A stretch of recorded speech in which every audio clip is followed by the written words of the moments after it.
One of the things I decided to try this semester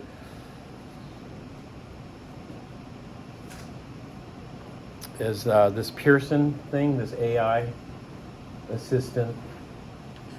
So if you click that link, then it takes you to this page here. And with Jules Bruno. And it didn't quite work. I'll have to fix this again. I uploaded my syllabus. Like I made a syllabus with approximate exam dates, so it could come up with a study plan here. Let me see. It seemed to have worked here in the morning section.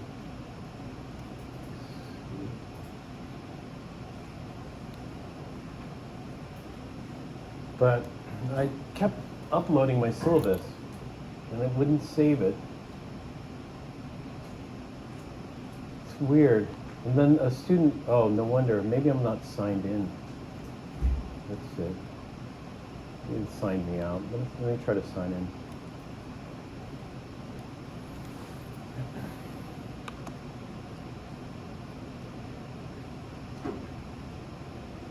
Okay, now I think it's working.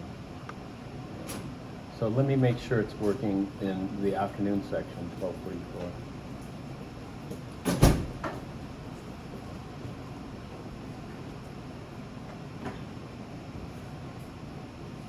Okay. Yeah.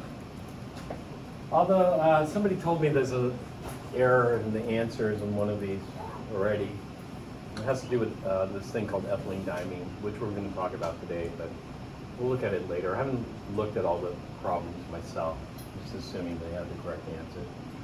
But they give you some kind of study plan. So they give you some like videos and module, short module topics of these here, and then some practice problems, and then they evaluate your readiness for the exam based on your preparation here. So you could give this a try. This is purely optional. This is not worth any points. Okay, so you could use this if you want or not. It doesn't matter. I'm not going to be tracking this at all.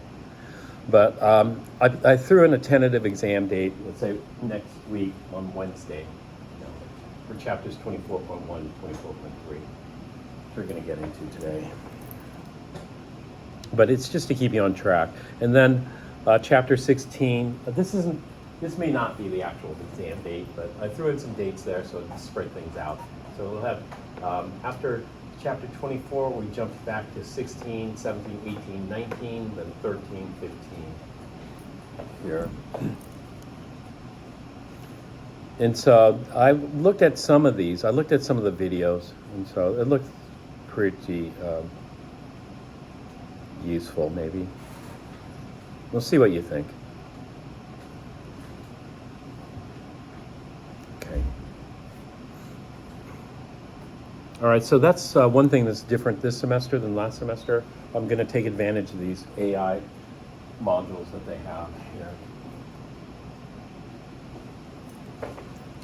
And the videos, I'm just going to continue the iPhone. I tried the Camtasia video this morning and it failed. And so we're just going to continue where we left off last time.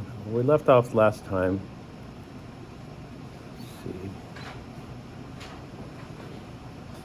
Bring it up.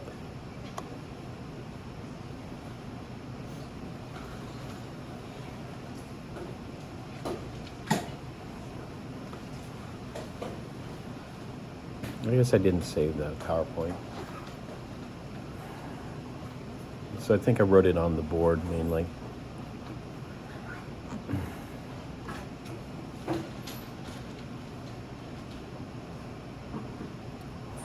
right, so I'm just going to grab the PowerPoint again.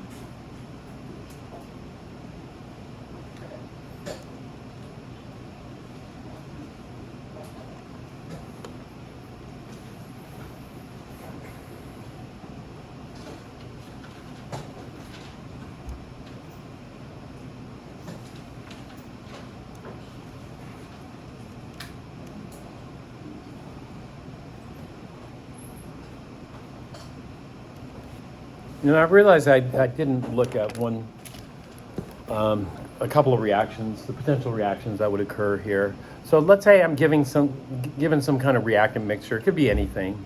And then I just approach it the same way for all of them. So in this case, we had some silver nitrate. What was the formula for silver nitrate again? AgNO3. And some hydrochloric acid, HCl, and some hydrobromic acid, HBr. And then I have this mixture, and I'm thinking, okay, what's going to form from this mixture? And so we came up with AgCl and AgBr.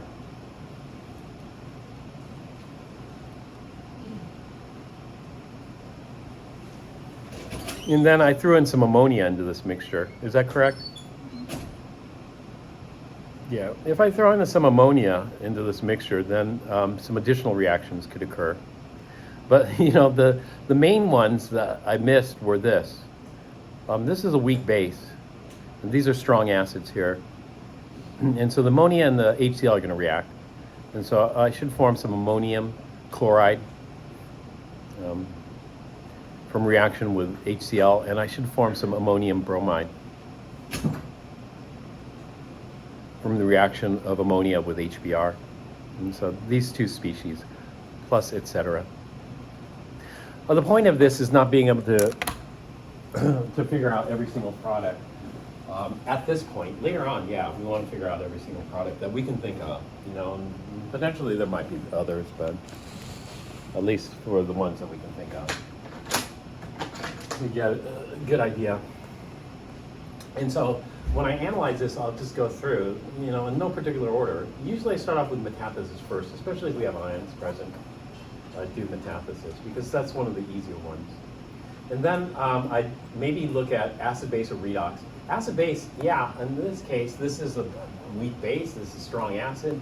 We're going to get acid-base reactions here. HCl ammonia yields ammonium chloride, HCl and HBr yields ammonium bromide. These are strong electrolytes, so they break up into ions. They wouldn't stick together as an ion compound like this, unless you evaporate all the water. Now,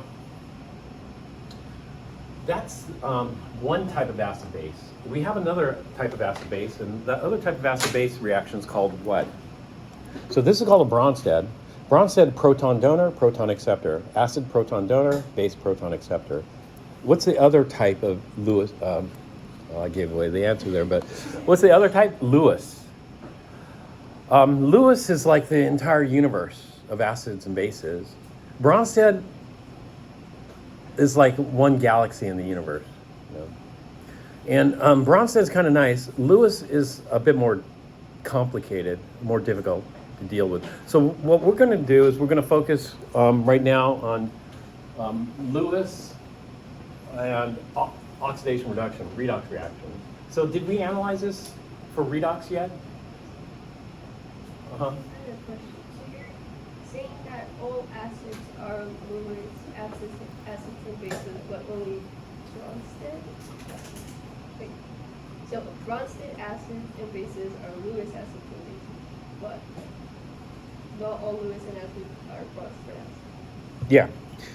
Yeah, that's what I'm saying. So what I'm saying is these are Lewis acids, this is a Lewis base. So we can treat those as Lewis acid and bases. Or these happen to be Bronsted acids and bases as well. And so we could use either Bronsted to analyze the reaction, or we could use Lewis to analyze the reaction. If it's Bronsted, it's much easier to analyze the reaction than Lewis. And so that being the case, sometimes it's helpful just to narrow our focus just to Bronsted acids and bases, and then look at potential Bronsted acid-base reactions. Because if we open this up to Lewis acid-base reactions, it's not terribly difficult, it's just going to be a lot more time-consuming. I'll show you why when we get to it. But before I do the Lewis, you know, you don't have to do these in any particular order. I want to talk about redox first, and then we'll look at Lewis, and then you'll see why it's much more time-consuming to analyze it using Lewis versus Bronsted.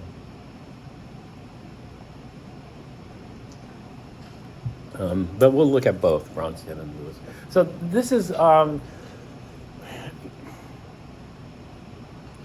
something we're going to be going over the entire semester. So initially, if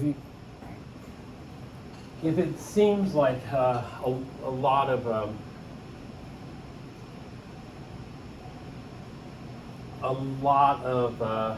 different reactions, a lot of different material, eventually we'll have time. And so what I want to do is I want to just cram down some important concepts first, and then we'll be repeating those over the course of the semester.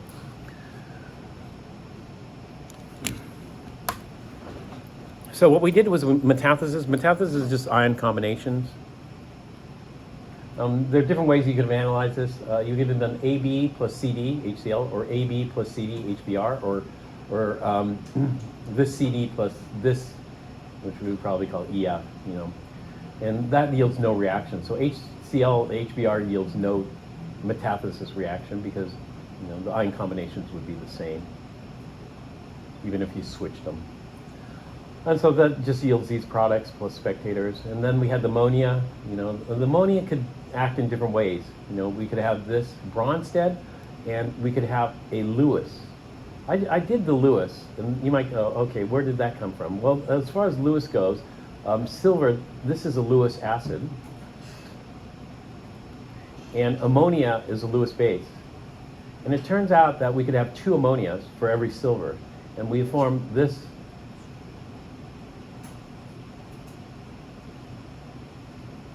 which we call a complex ion. This is a complex cation. This complex cation has a name, and the name of this is called diamine, double M, silver 1 ion.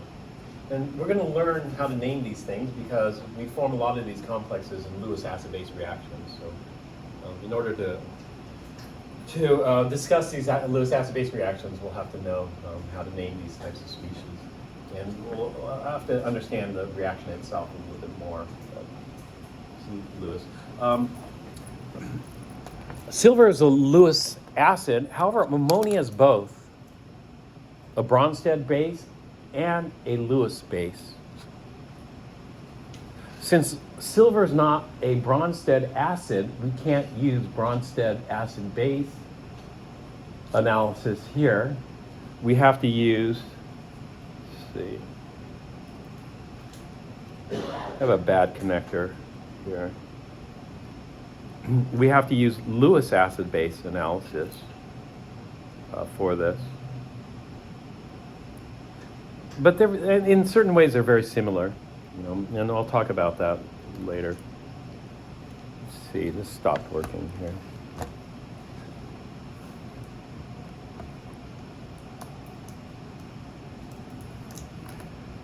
Just give me a second.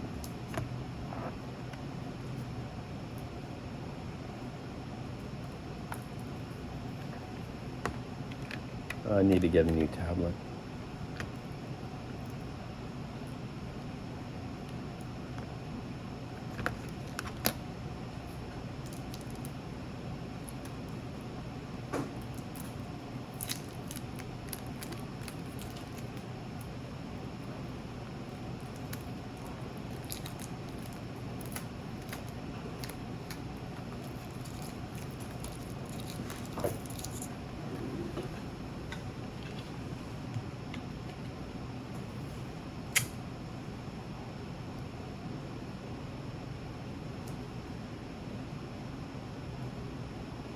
Oh, I just had it. So there it is.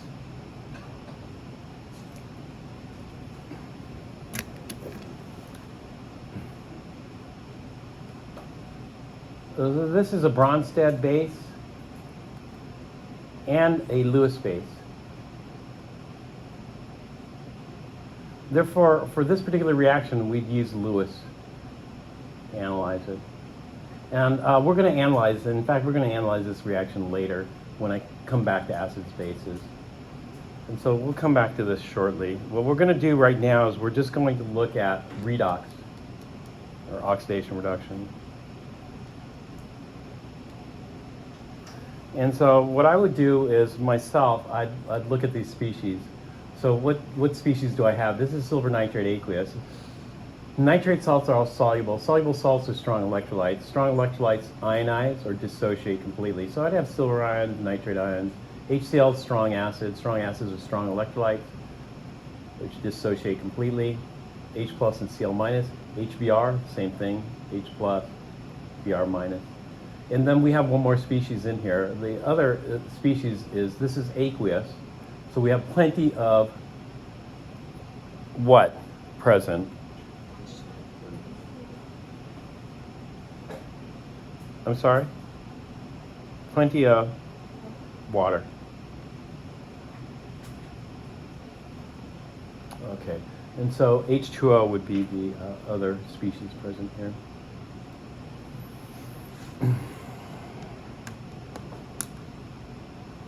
Now, as far as oxidizers and reducers, do you know the difference? What makes a good oxidizer? What makes a good oxidizer is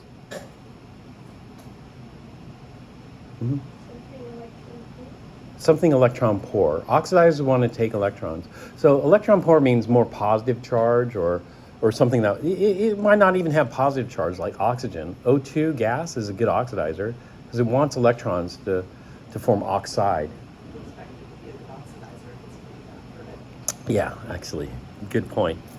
Good point. Yeah, the point was you'd expect it to be. Actually, the name oxidizer comes from oxygen. Oxygen is the most abundant oxidizer. In fact, it's interesting because if you look through like geologic time, the atmosphere has transitioned.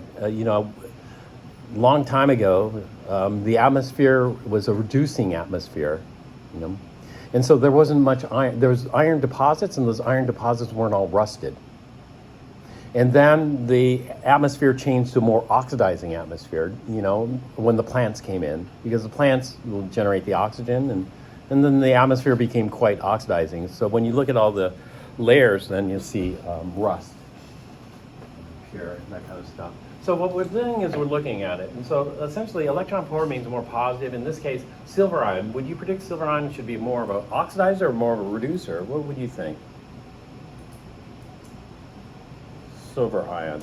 Well, what I'd say is it's got positive charge. That means it's capable of taking an electron to form silver metal. In fact, silver ion is a great oxidizer. And this is why I say, watch out for the silver nitrate. You guys remember, the Chem 1A people, do you guys remember me saying, watch out for the silver nitrate? Because silver nitrate does what? Stains your skin and your eyes and whatever it touches. What color? Black. And that black color is because the silver ions are good oxidizers. They oxidize your skin. And when silver takes electrons, it forms silver metal deposits. Silver metal deposits, tiny, tiny crystals of silver. Do you know what color tiny crystals of silver are? Black. As the crystals grow, you can watch this. As the crystals of silver grow, the color changes gradually from black to the lustrous silver color that we associate with silver metal. And so we got to watch out for silver nitrate because it is a good oxidizer. The silver ions attack your skin and turn it black. But the problem is it doesn't wash off because the little crystals of silver end up in your cells, and then you have to wait for those to die and shut off. Do the cells in your eye shed them, or do they do that like your stomach or something like that? Do you know? No? If you got silver crystals precipitating in your eyeballs, will eventually they shut off, the cells? Do they shut off? Well, the cells die eventually, but I think what would happen is you'd probably generate a lot of tears to try and get it out. Yeah, probably. It would probably be very painful, wouldn't it? So anyway, if you ever use silver nitrate, avoid contact. I mean, everybody's done this where they spilled silver nitrate. I've done it myself. I've spilled lots of silver nitrate on my hands, and I get lots of black splotches. That's it. Wait a few weeks, and eventually they're gone. You can sand it off, something like that. And so silver ions, yeah, that's a good oxidizer, and that's something that we learned. How about nitrate? Nitrate, you look at the negative charge, and you go, that negative charge means it's probably electron rich, doesn't it? Negative charge? And it doesn't necessarily mean it's electron rich because it depends on what the negative charge is attached to. You know, some things are very happy with a negative charge and they don't want to give them up. One of the things that's very happy with negative charge is oxygen. And we got to think, does that negative charge belong to oxygen or does that negative charge belong to nitrogen? That negative charge belongs to oxygen. And oxygen loves electrons because oxidizers, you know, oxidizers take electrons. Oxygen's the prototypical oxidizer. It wants electrons. And so that negative charge does not mean it's electron rich. You know, if it were oxygen alone, maybe, but even oxygen alone, it still wants negative charge. In fact, oxygen wants not just one, but oxygen wants 2 extra electrons, right? Because if it has 2 extra electrons, then it's what we say isoelectronic with neon. And so oxygen loves to take 2 electrons. Fluorine likes to take how many electrons? 1. Nitrogen would like to take 3. These are 3 oxidizers. Of these 3 oxidizers, which one do you think is the strongest? It turns out fluorine's the strongest. Fluorine's the strongest, is the smallest. And then nitrogen wants 3, and it's hard to take 3 because it's got 1, then it's got 2, and then it's got 3. And so it's got 3 electrons, it's hard to hold on to. Somebody else can come along and take them. You know, if you're trying to juggle 3 electrons. And so it makes it more difficult to hold on to with that. But anyway, that's it.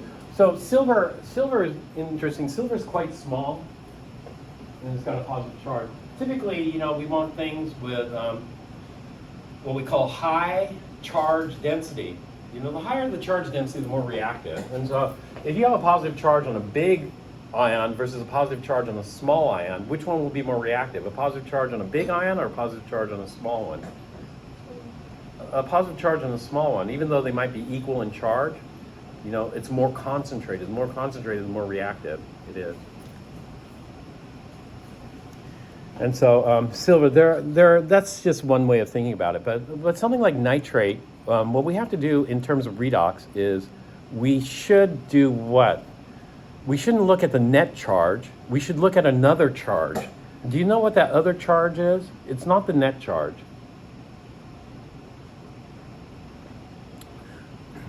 We have 2 types of other charges, actually 3 types.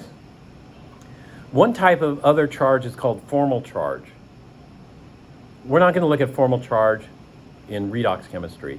In acid-base chemistry, we look at formal charge. That's important. For redox chemistry, we could look at, you know, the partial charge, delta plus or delta minus. Sometimes that's helpful, sometimes it's not. There's another way of counting charge or counting electrons. You know what the other way is?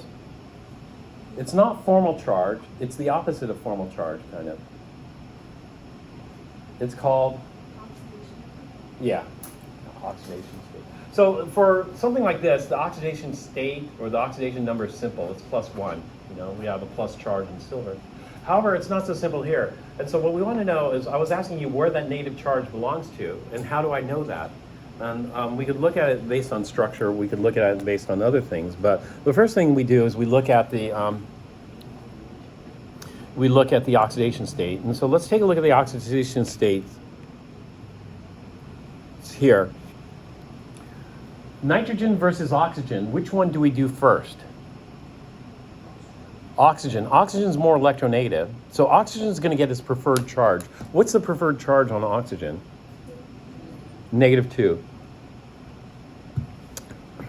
And so oxygen gets its preferred charge at -2. Each oxygen will be -2, and we have 3 of them. So that's 3 times -2 is -6. That means nitrogen must be +5.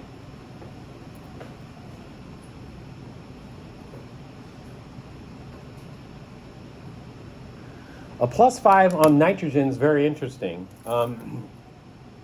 because we figured out that, you know, nitrogen, doesn't it want to be -3? It wants to be -3 because that's 1, 2, 3. It's like neon. Well, where does this +5 come from? +5 is not nitrogen taking electrons. Taking electrons, nitrogen is acting as what we call oxidizer. However, nitrogen can also lose electrons too. Nitrogen has 5 valence electrons. And so if we go nitrogen plus 1, would be like carbon, plus 2 would be like boron, nitrogen plus 3 would be like beryllium, plus 4 would be like lithium, and then nitrogen plus 5 would be like helium. And so we would lose all of nitrogen's valence electrons. And so this is very interesting because in this case, it looks as if nitrogen lost all its valence electrons because now it has a deficit of 5 electrons resulting in 5 positive charges not being balanced out.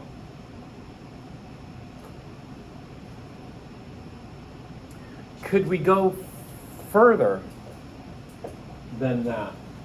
And so what that brings us to is the oxidation state. Not only do we want to be able to calculate the oxidation state like this, so you can go back and, what chapter was this, chapter 3? Calculating oxidation states?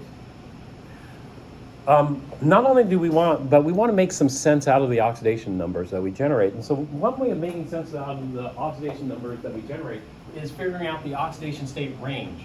So the oxidation state range of this, it's like this. Let's say you're going to pack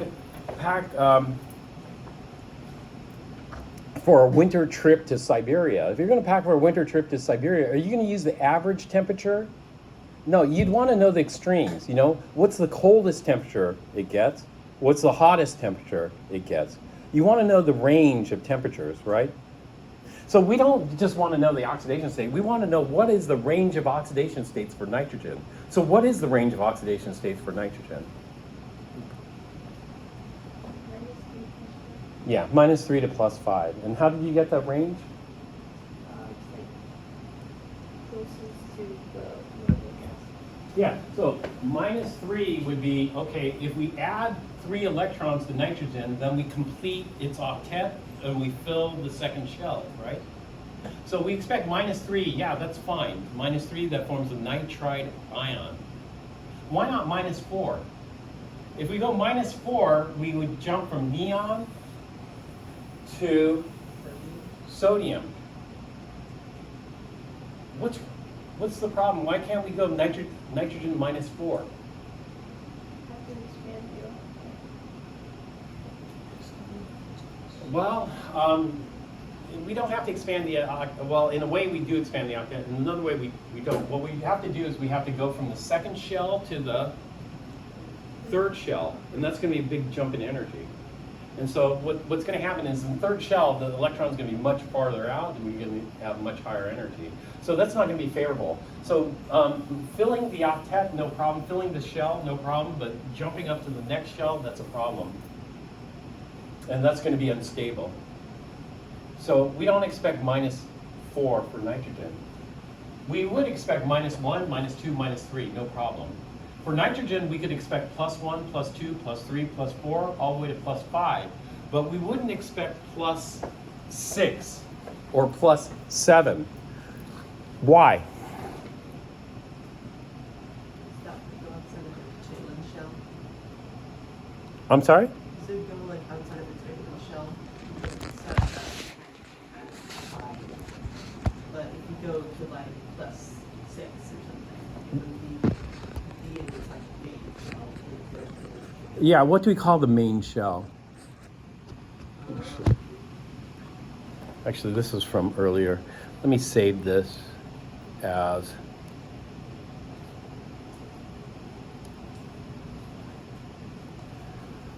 .12 42.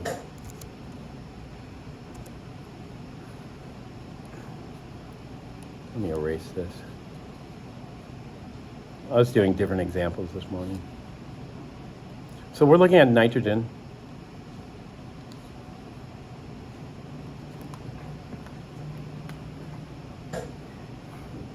And so if we go +1, we're like carbon, +2, we're like boron, +3, we're like beryllium, +4, we're like lithium, +5 takes us to helium. We're not going to go beyond +5 because we're going to run into a problem. What's that problem? We don't call it the main shell, we call it core. We're going to start ionizing core. You guys remember ionization energies? This would be ionization energy 1, ionization energy 2. you know, and they successively go up. So when we hit it, let's say ionization energy 2 is going to be harder, about twice as hard, twice as much energy. Ionization 3, but when we hit the core electrons, what happens to the ionization energies? It's a lot higher. They get a lot higher, like about how much higher? Not 1,000, about 10 times higher. So when we're ionizing the valence, that's fine, but the core are tight. They're in there, and so this can take a lot more energy to ionize. And so we're looking at a 10-fold increase. It's not that it can't happen. You know, we could go outside the range, but we need something very powerful, you know, to get outside that range.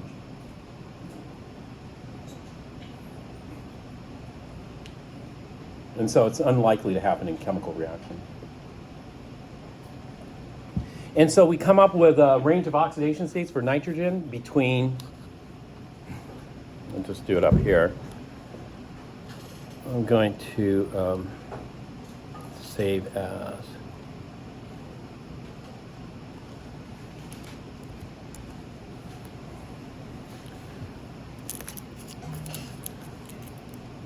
Nitrogen's going to range from -3, we said, to +5. It doesn't matter. I could have done +5 to -3, whichever. To go outside this range means we're either got to start ionizing core electrons, which is going to be 10 times more difficult, or going and starting putting, going to put electrons in the next higher shell, which is going to be highly unfavorable. And so this is the range. On this range, we call, if nitrogen is +5, we call it electron rich or electron poor. And if nitrogen's -3, we call it electron rich. Now, nitrogen would be quite happy at -3, except it's kind of hard to hold on to that many electrons. You know? Because nitrogen's only got 7 protons. And so it's got 7 protons trying to hold in 10 electrons. You know? And so if another oxidizer comes along, it could take the electrons from nitrogen, right? Because it's quite rich with electrons. And so if another oxidizer comes along, it's going to see, wow, nitrogen's got a lot of electrons, and they're easy pickings because they aren't tightly held. And so we call, when nitrogen's electron rich, you know, this is a good reducer or reducer. However, when nitrogen's +5, then, you know, how many +5 species do you know?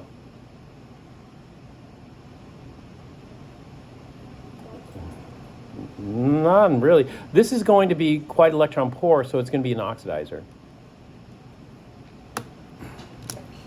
Now, this is the range. So nitrogen can be between these values here. And if they're between the values, then it's going to go either way. And so nitrogen is a pretty interesting one because it can go either way, and it has a rich redox chemistry. Well, let's take a look at oxygen next. If we take a look at oxygen here,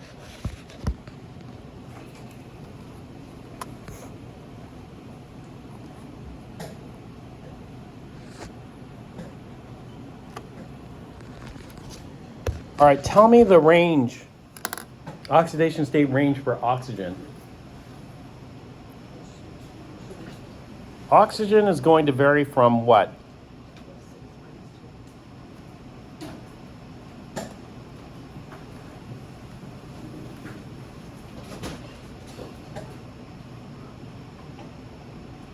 -2 to +6? Yeah, that's correct.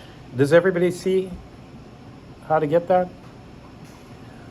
Now, holding on to 2 electrons is a lot easier than holding on to 3 electrons. Would you agree? Yeah. And so this one is kind of electron, this is electron rich, but not so rich. And so this is a case where we're going to have a little bit of theory and descriptive chemistry, that is observations put together. And so what you need to know is a -2 on oxygen is not really that rich. It's just happy as is. And so I put rich in quotation marks, but pretty much this oxygen is happy as is.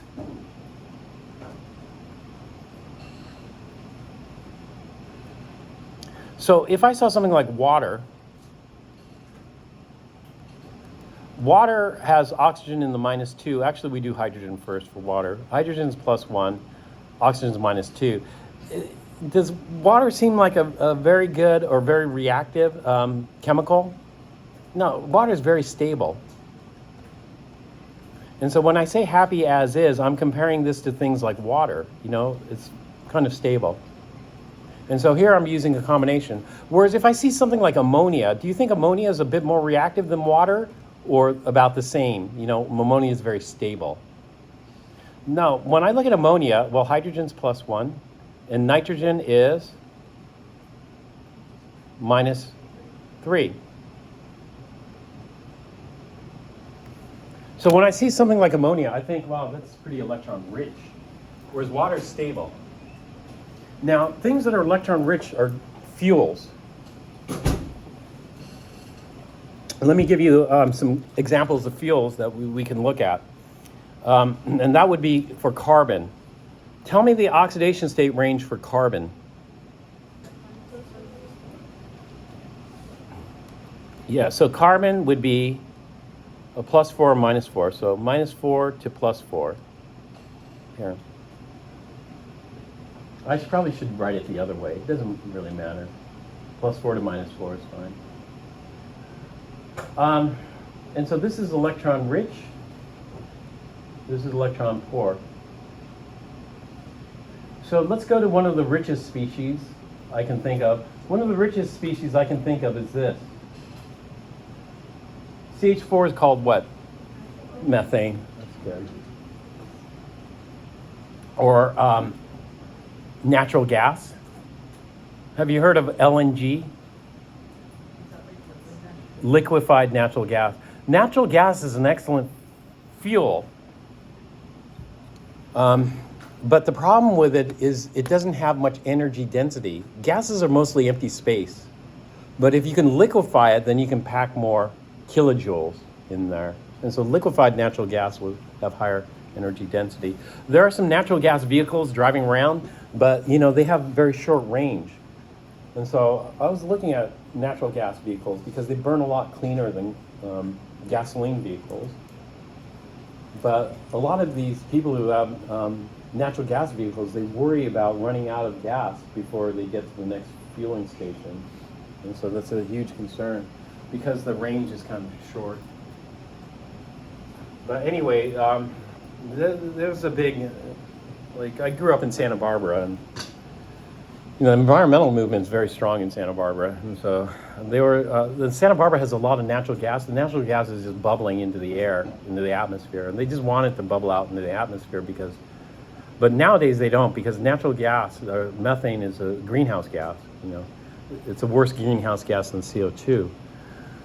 And so they're talking about capturing it, liquefying it, and then transporting it by ship to places that don't have natural gas, like Hawaii. Hawaii doesn't have any natural gas deposits there.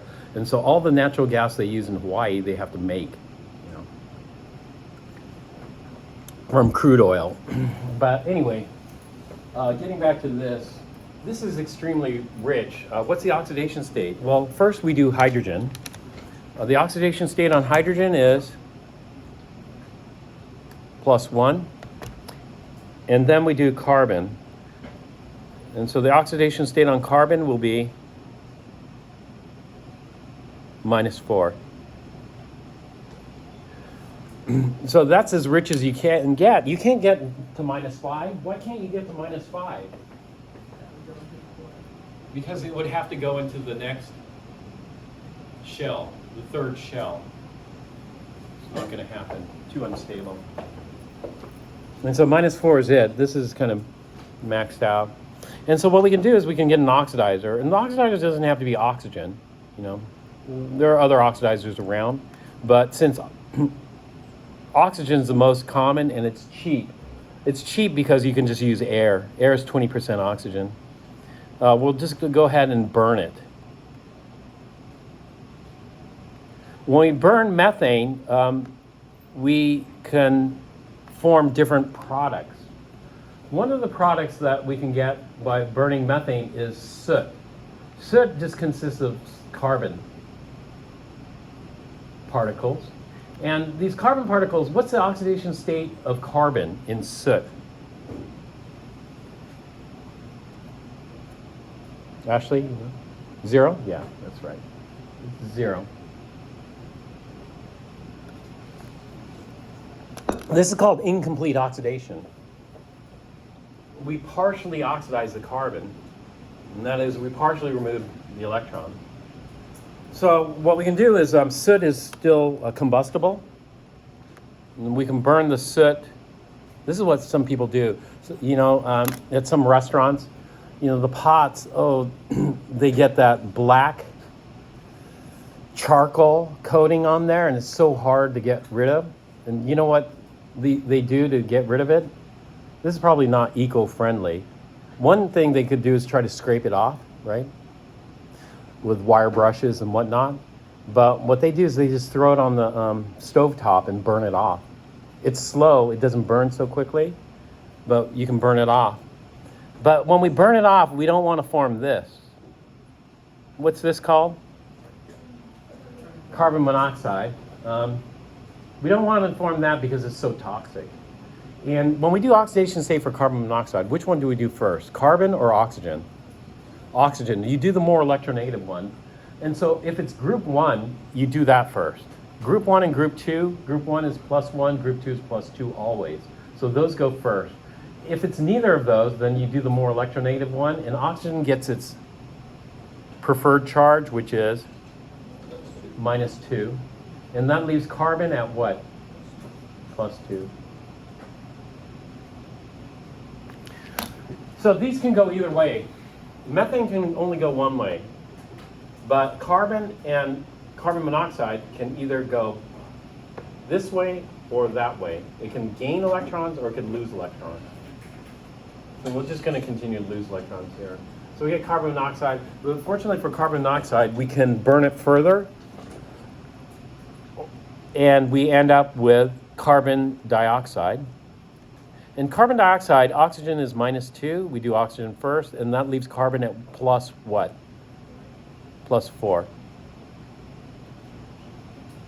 Now, can we burn carbon dioxide further? No. And why do you say no? Why can't we burn carbon dioxide further?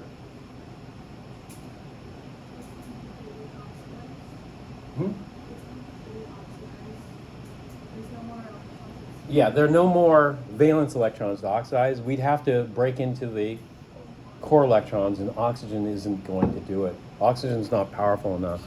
We'd need a much more powerful oxidizer to do that, which oxygen is a strong oxidizer, but it's still mid-level. There are much more powerful oxidizers. So, and it's not that it's impossible, it's just would be kind of unusual. And it would have to definitely be purposeful. So when I was at UCLA, I tried to get some unusual oxidation states because they could have maybe some potentially useful properties. So what are the 2 common charges of iron? +3 is one of them, right? Yeah, +3 is 1 and +2. So I was trying to get iron +4. I wanted to make iron +4. I think I was close, but iron +4 is so unstable, and somebody had already done it. And so I was just trying to repeat their experiment, and they got some green solid. And I got some green solid, but it quickly disintegrated and turned to brown black. But that was just technical problems with the apparatus. But anyway, so it's not that it's impossible, but we're going to end it here, and we're going to call this complete combustion. So over here on the left, we have a methane, which is an excellent reducer. It's a really good reducer, very reactive. And over here on the right, we have CO2, which should be an oxidizer. Oxidizers are electron poor. Now, how strong of an oxidizer is CO2? When we think about CO2, we don't really think too much about hydrogen. You're thinking hydrogen, well, hydrogen is +1. Why are we just looking at carbon? Because +1 on hydrogen is fine. +1 is happy. Look at water. Is water very good oxidizer? A very good reducer? No, it's very hard for water to react. So for example, it could, but it would be under more extreme circumstances. So water can be an oxidizer. Because hydrogen is +1, it can take an electron. If water acts as an oxidizer, it forms hydrogen gas. Because the hydrogen ion, or these aren't ions, the hydrogen with a +1 oxidation state takes an electron, forms H0, and that would be it. And so this would be water as a oxidizer. Water can also be a reducer. That is oxygen. I told you oxygen at -2 is happy as is, but it's happy as long as somebody less powerful comes along. If somebody more powerful comes along and takes the electrons from oxygen, then oxygen is going to lose them, right? Are there species that are more powerful? This is like the lions in the jungle or something, or lions on the plains. You know, if there's a stronger one, it's going to come and take the electrons. And so here, if a stronger oxidizer comes and takes the electrons from oxygen, what do we form? That's one possibility, but the other possibility is O2.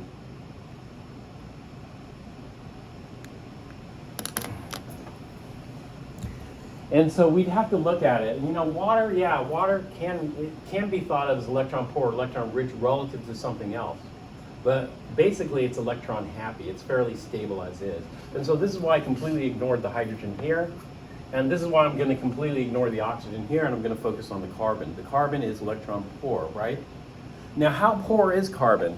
And so here we have to do a combination of this theoretical analysis, where we do oxidation states by chapter 3, or some other method of getting the oxidation states, and empirical observations. Empirical,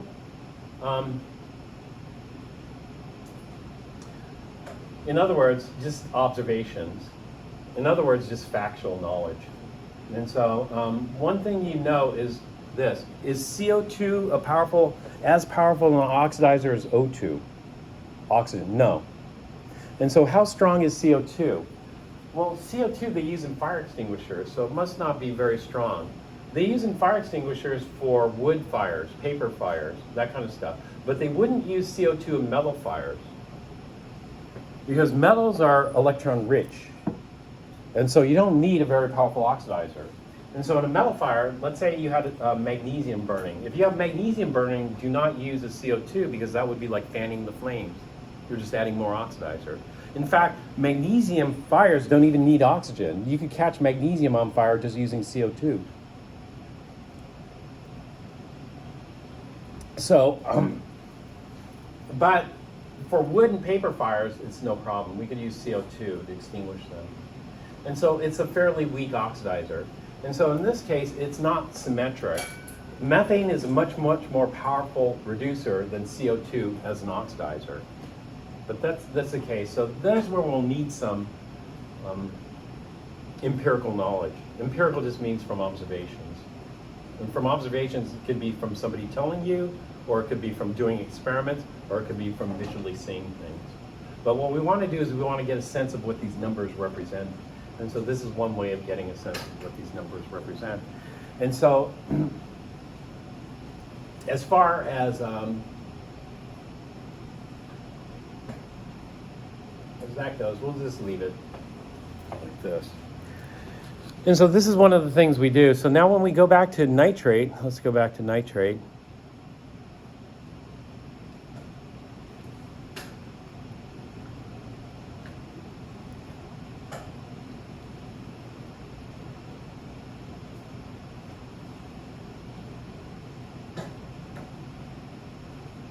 Let me see.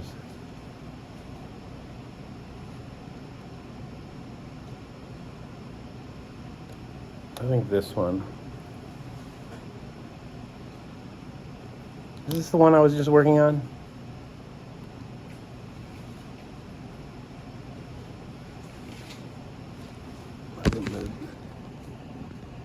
No, this one is it.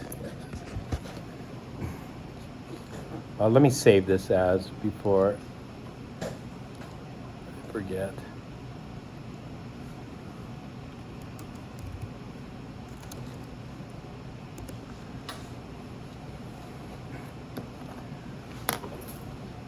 So when I go back to nitrate, that negative charge belongs on oxygen. This is how I figured it out because nitrogen doesn't have any extra electrons, does it? And so that negative charge must have gone to oxygen, and oxygen's happy as is at -2. And therefore, this I treat as a oxidizer. This is electron poor. And so this is going to be an oxidizer. Now, the situation that's going to come up is, okay, silver ions, this is an oxidizer.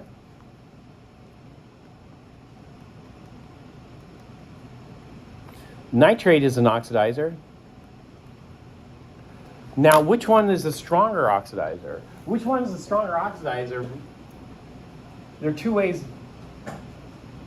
that we could figure it out. One is we could do the full quantum mechanical treatment. Quantum mechanics is theoretical, the theory that underlies chemistry. And so we could do a theoretical analysis of this, which would be too much. Or two, we can just do like an empirical analysis of this, like just from observations. And so what we're going to do is we're going to do an empirical. So this is our two-pronged approach. The theory would be a bit too much to analyze these. You know, which one's better? And so in terms of our empirical analysis, we do this. We just try it out and measure these experimentally. And so let me show you here. And then we generate a chart like this.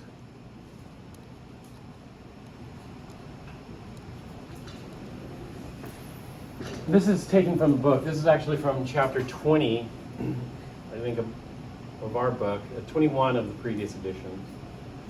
This chart's also in our room, but the chart in our room has been flipped. You know, it did a 180 flip this way on the vertical axis, and then another 180 flip on the horizontal axis. And so we do two 180 flips. And what that does is it puts this species, F2 is called what? Fluorine. It puts it at the bottom right. And so the chart in the classroom has fluorine at the bottom right. This chart has it at the top left. It doesn't matter because there's no upside down, there's no right side up. And so one of the things you don't want to do is you don't want to remember the top left or the bottom right because it depends on what chart you're using. What you want to remember is fluorine. What's special about fluorine? Fluorine is the most electronegative element on the periodic table. That's one thing special. What's another thing special about fluorine? It's the strongest oxidizer. It's the strongest oxidizer on this chart. Does this chart have the whole universe of oxidizers on it? No. And so there are other oxidizers, but fluorine is the strongest on the chart here. And so fluorine is really going to want one electron. Sometimes I see people write fluorine with two negative charges. Does that make sense to you? A fluorine with two, what's wrong? When I see fluorine with two negative charges, I'm thinking, how the heck did that happen? Because where would that second negative charge go? It'd go in the next shell. That's not going to happen. And so, you know, sometimes I see that in Chem 4, I see that more frequently, but sometimes in Chem 1A, I see fluorine, and people write -2 on fluorine. But that would be wrong.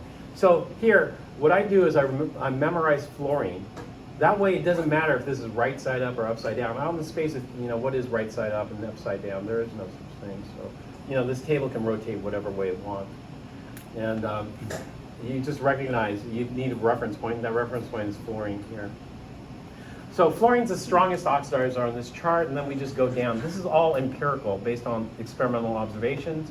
So we go fluorine, ozone, this is disulfate, it has a different name to it, it's peroxosulfate.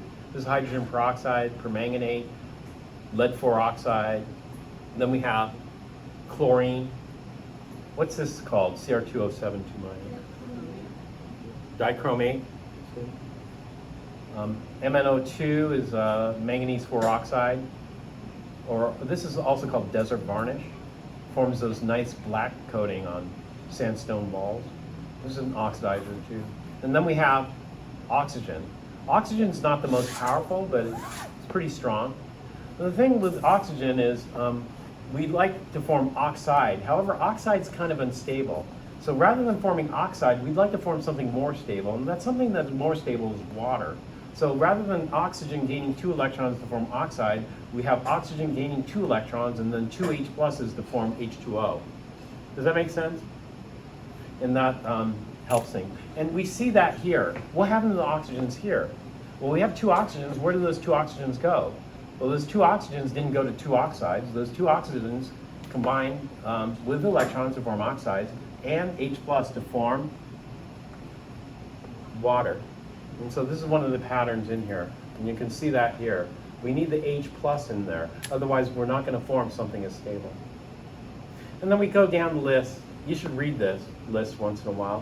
What's this called? IO3 minus. Iodate, good. Bromine. And then finally, we're at nitrate. But we have oxygens here, and oxide isn't stable alone. Oxide's kind of reactive, by itself. If oxide has a hydrogen attached to it, it's fine. But oxide by itself is quite reactive. And so the nitrate requires 4 H pluses. 4 H pluses makes 2 waters, but we have 3 oxygens. And so we end up with 2 waters, but one of the oxygens stays behind. And so in this particular reaction, only 2 of the oxygens leave, the third one remains. And so we form this NO, which is nitric oxide or nitrogen monoxide. And it turns out it's fairly strong. It's not as strong as bromine, but it's stronger than what? Silver ion. And so nitrate will be a stronger oxidizer than silver ion. And how do I know? I had to look it up. I'd like to be able to predict it theoretically, but we're not going to do that. We're just going to use the chart. Now, using the chart, do you have to have much theoretical knowledge to rank these? No. It just has to be on the chart. The only problem is not everything's on the chart. When something doesn't appear on the chart, then what do? Then you have to apply some theoretical knowledge, And so fluorine's not the strongest oxidizer in the universe. There's another common strong oxidizer that, not common, totally common, depends on where you live. It might be a little bit common, but there's a stronger oxidizer, a much stronger oxidizer than fluorine. Do you know what it is?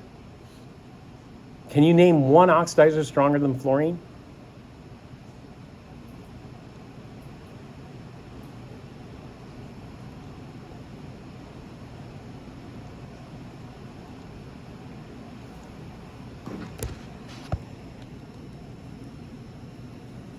You could do it easily.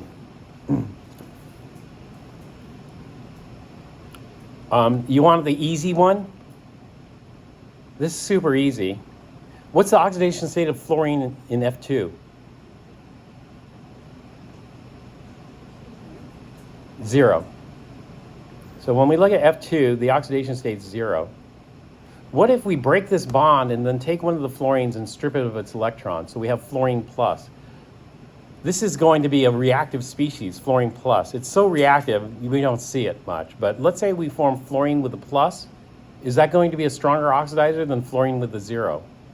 Yeah. So this is going to be much stronger. What about fluoride? Is fluoride going to be a good oxidizing agent? No, fluoride is going to be an awful. Fluoride is going to be the worst oxidizer. It's off the charts worse. That's because if we're dealing with fluoride, it's already got a complete octet. So if it tries to take another electron, that next electron is going to go in the next shell. It's not going to happen. But let me tell you an extremely powerful oxidizer here, and that is alpha radiation. Are you familiar with alpha radiation? Is alpha radiation dangerous because it's radioactive? It turns out, no. You know, alpha radiation is not radioactive. You know what alpha radiation consists of? It consists of helium atoms with a 2+ charge. It's just helium 2+. And it's not radioactive. The reason they call it radiation is because these helium atoms with a 2+ charge are very difficult to form. How do you form them? How you form them is you have a radioactive atom and the nucleus is unstable. And a chunk of the nucleus breaks off, 2 protons and 2 neutrons. 2 protons and 2 neutrons coming from the nucleus is an alpha particle. And 2 protons and 2 neutrons is a helium. So if you have helium at +2, how many electrons does helium +2 have? None. How big is the nucleus of a helium atom? Small. Extremely small. Nuclei are about 10,000 times smaller than an atom. They have all these comparisons. You know, if the atom were a football field, then how big is the nucleus? I forgot the exact comparison. I think if the atom were a football field, the nucleus would be like a golf ball, right? Something like that. And so you'd have all that 2+ charge, and we call that extremely high charge density. Because normally, like say magnesium 2+, magnesium 2+ is huge. That's like the football field with a 2+ charge. Now, if you take that 2+ charge and bring it down to a golf ball, then it's going to be a huge difference. And so the reason that alpha radiation is so damaging is because this is a powerful oxidizer. Much more powerful than fluorine. The other reason it's so damaging, it's a gas. Helium's a gas. You inhale it. Do you want to be inhaling fluorine gas? You know, think about the damage it would cause. I worked with fluorine because, you know, I was trying to get iron +4. So fluorine, obviously I want to use fluorine. But, you know, I didn't use gaseous fluorine. I used liquefied fluorine. Not only did I use liquefied fluorine, but I used liquefied hot fluorine. One time I developed a fluorine leak. And fluorine is scary stuff, so I wore multiple layers of gloves. And one time I reached up to the valve to shut off the fluorine, and my glove caught on fire, you know. And then I knew I had a small fluorine leak. But anyway, this is the problem with that alpha radiation. Alpha radiation comes from radioactive elements like uranium. And some soils contain it, in granitic soils in particular. And so you got to worry about it. If you live around LA, you might want to take some precautions. One of the precautions that people take is they have good ventilation. Let me see if I have that here. So this is a radon map. Radon is a radioactive isotope, radioactive atom that decays via alpha particle emission. And so the dark colored regions, they have higher concentrations of radon. And so if you have a house in one of these regions, like Pacific Palisades, you know, houses like in Pacific Palisades should be well ventilated, you know, to get rid of any radon gas, which could build up some alpha radiation. Yeah. And then like Hidden Hills and Calabasas and those places, you know, it depends on what types of soil deposits. Yeah. Granites in particular, granitic soils have quite a bit. We're okay. If you look at the Torrance area, we don't have to really worry about it. But what about Palos Verdes? You see Palos Verdes, they have to worry about it. And so they took certain steps, like at the elementary schools and I think the middle schools and the high schools in Palos Verdes. One of the things they did was increase the ventilation. Why is all the radon in like the hilly parts of LA? It just depends on the geologic deposits. And so Palos Verdes is kind of weird because that's been uplifted, you know, in the hill.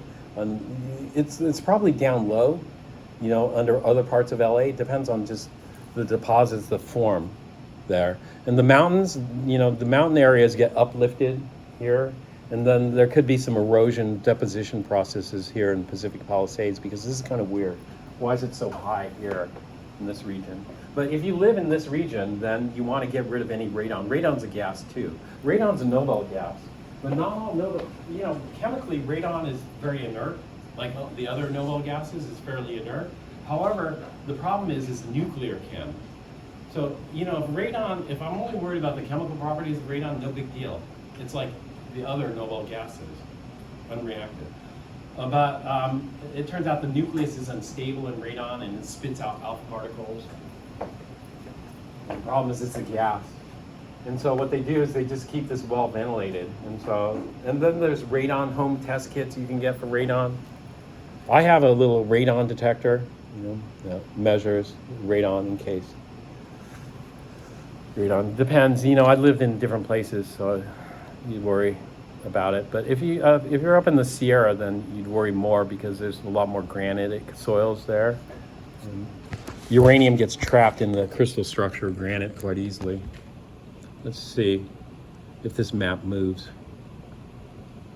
I guess this is just Southern California. So they mapped this out. And so even in PV, there are regions where it's higher and lower. And so if you look, there's data for each school, how much radon they have. In this area, we don't have to worry about it. Yeah. So redox, if something's not on the chart, we'd have to use some structure and composition analysis to determine, whereabouts it lies. And so for something like alpha radiation, it's pretty simple. High charge, small size means high charge density means electron poor. Quite electron poor.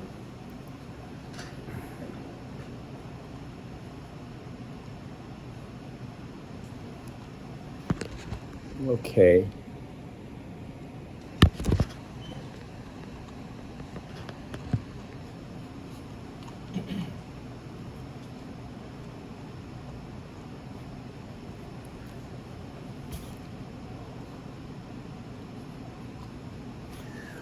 However, for this, we need some H+, but we have some H+.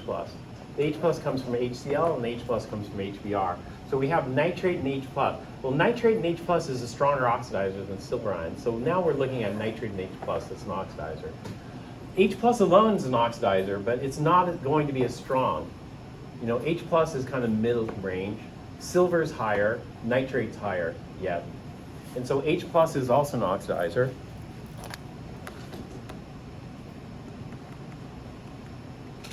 And then chloride. Chloride, is it electron poor? No. Chloride's happy as is, but if it's going to react, it's going to react as a reducer.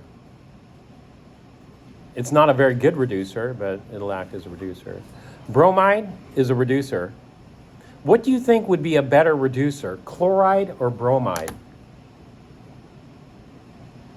Which one do you think is more electron rich? And you go, hey, they both have the same charge, -1. But is one more rich than the other?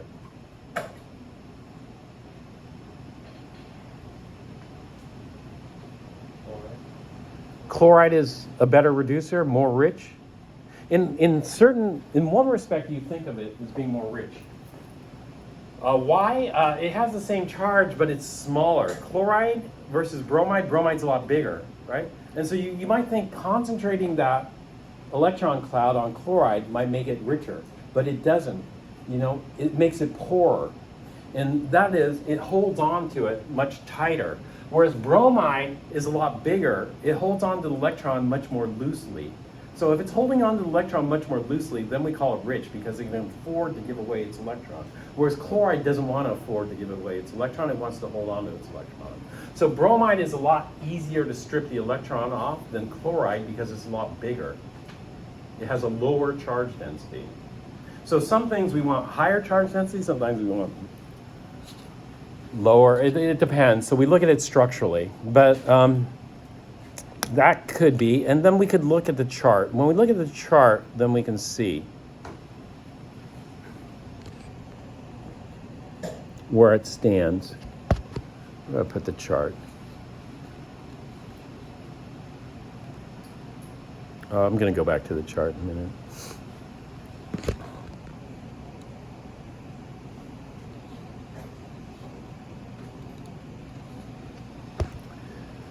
Okay, and then we talked about water. Water can go either way. It can be an oxidizer, or it could be a reducer.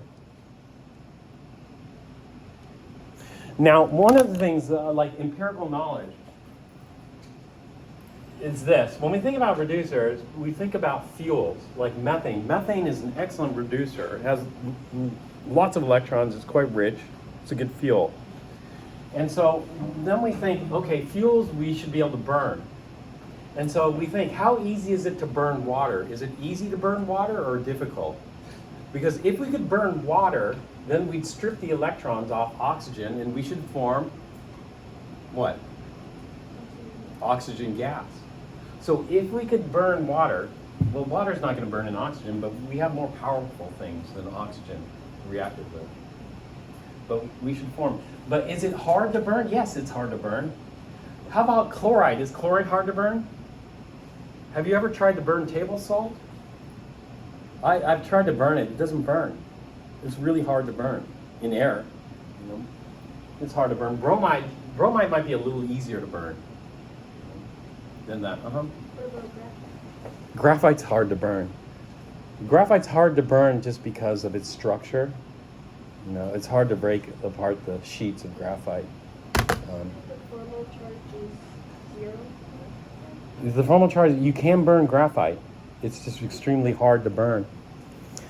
You have to heat it to extreme temperatures to start to burn it. And you'll have to use, you can burn things in things other than oxygen, so you have to use some other oxidizer. In other words, if you try to burn it, you heat up the graphite will start glowing red hot, yellow hot, orange hot before it starts to burn. It'll be a black body emitter. Eventually, you could get it to burn. Okay, but we don't have to do that because all these species are on the chart. So let's take a look at the chart here, and then we'll look quickly at analyzing the chart here. So I don't know which one is the strongest reducer. I know, actually I didn't look at water, but we kind of already know what water is. So as far as oxidizers go, I had nitrate and H+, that's the strongest, then I had silver ion, then I had water. So where's water on our chart, on the oxidizers? And it looks like water's at the bottom. It's not quite at the bottom because they're two separate charts. So water is here, minus 0.828, which throws it here where these three dots are. So water is a weaker oxidizer than zinc 2, but a stronger oxidizer than aluminum 3+. So water belongs in these three dots here. That's where it is. But I'm going to ignore the weaker and just focus on the stronger. So the strongest is nitrate. Now let's look at the reducers. There's a conjugate relationship here, and the strongest reducer is lithium. And then as we go down, metals are electron rich, all the metals. Lithium's quite electron rich, even though it doesn't have the most valence electrons. It's easy to remove those electrons. And then as we go up, we'll see some species. And the first halide we come up to is iodide. That makes sense, because iodide's quite big. And so it would be easier to strip the electron off iodide here than bromide. Bromide's here, it's smaller. And then chloride's up there, which is a bit smaller. So chloride's very difficult to oxidize. Bromide's going to be a better reducer, more reactive. All right. So, and then water. Water is way up here. Water is quite difficult. Actually, there's two waters. There's one water here. Water is quite difficult to strip electrons off of. So if we take water here and we strip the electrons off the oxygen, this oxide, essentially, we go to O2, and then we're left over with the H pluses. Well, H pluses are okay. And so it looks like water is going to be the weakest. And bromide, actually water is stronger than chloride. Looks like bromide. And so this is the way we use it. This is the simple way, the quick way that I use this chart. And the quick way I use the chart is the zigzag method. And so nitrate's the best oxidizer we have. And so what I'm going to do is I'm going to oxidize bromide. If I oxidize bromide, then what forms is, this is my zig, and what forms is my zag, bromine. If I form bromine, then that's what we call going uphill. We're going from weaker to stronger. What we want to do is we want to go downhill. Going downhill is going stronger to weaker. So this is uphill, and uphill is not favorable. And so we get no redox reaction between nitrate, H+, and bromide. Well, let's try water. If we try water, then we're going from nitrate, H+, this is my zig, and then my zag would be forming O2 and H+. O2 and H+ is stronger, that's uphill again, that's even more uphill. So it's even less favorable. And then I'll try chloride. Here's my zig, and then chloride's gonna zag to chlorine. Well, that's even less favorable. You see, all those are not favorable. So in this particular case, I expect no redox. And I would have done that very quickly because I just look at the chart and then I can see, oh, there's not going to be any redox. All those are uphill, right? However, if I had something downhill, what would be downhill? Let's say I had nitrate and H+, and I had iodide. If I had iodide, iodide is big. It's easy to take the electron off of. And so if I do nitrate and H++ plus iodide, that's my zig, and my zag would form iodine. So I'm going from nitrate and H+ to iodine, that's downhill. I would have gotten a reaction. So I could take a look at the mixture and then just look at the chart. If all the items are on the chart, then it's easy. I just look at zigzag, you know? I'm going uphill or I'm going downhill. If I'm going downhill, then I expect redox. All these are uphill, therefore no redox reaction. Okay, so we're done with redox. And then we look for Lewis. Now, Lewis is going to be more complex in analyzing this. And let's take a look at some Lewis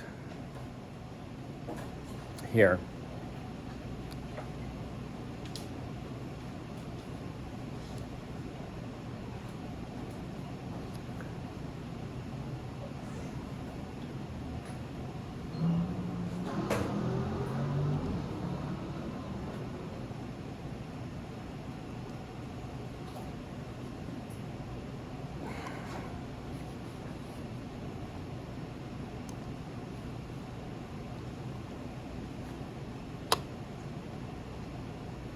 Actually, I went too long. See, we start 1:15, 2:15. Well, we'll take a break shortly.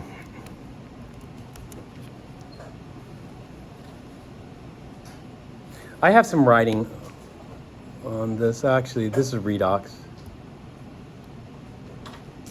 There are other redox, including the chart method. The chart method is most useful, but we have element plus element, single replacement, combustion. I'm going to kind of skip through those. And then the chart method. This is the chart method the long way rather than the shortcut way.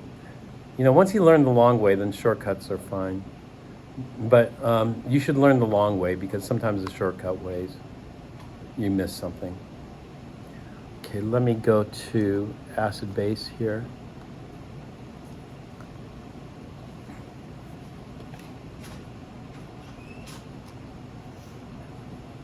All right, I have some writing here.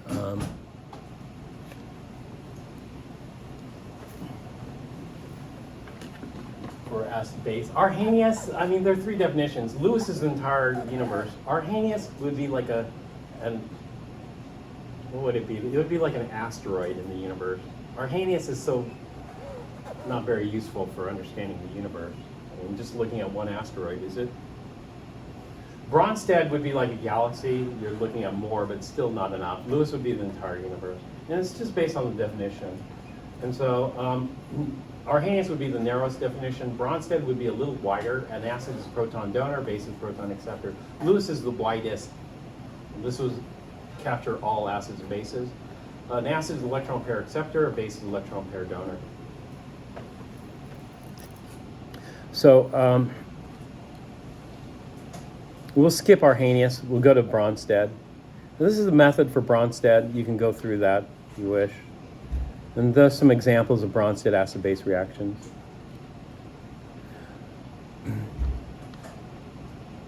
It's good if the acids and bases occur on our acid-base chart. But not all acids and bases will be on the chart because the chart's not comprehensive. This is going to have a select number of acids and bases. And so if something doesn't occur on the chart, then what we have to do is we have to try to come up with either theoretical analysis or look it up. In our theoretical analysis, we're going to look at composition and structure. And so we'll start off with this, but right now we'll just take a break and then start up again after the break.